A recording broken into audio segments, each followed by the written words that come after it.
1.6 billion people, some of the world's poorest, depend on forest for their daily survival. The forest is their larder, their pharmacy, building materials, fuel depot, and food for their animals.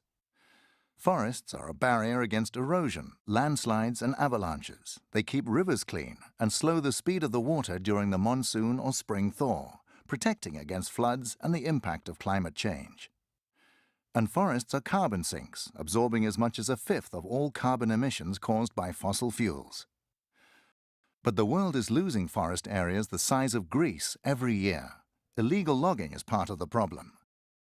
The loggers buy off local chiefs or politicians and start clearing the forest.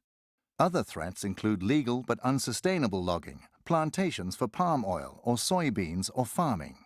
The people that used to live in the forests rarely get to share the profits. Sometimes authorities try to solve the problem by fencing off the forest, forbidding people to use it. But that leaves the poorest with nothing. They lose their homes, food, fodder, and fuel.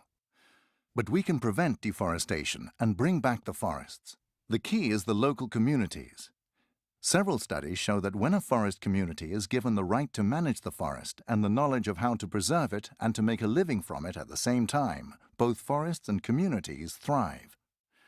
This can only work if authorities, local, national, and international, recognize the rights of the communities and pass laws that ensure that everybody should have their say and their share.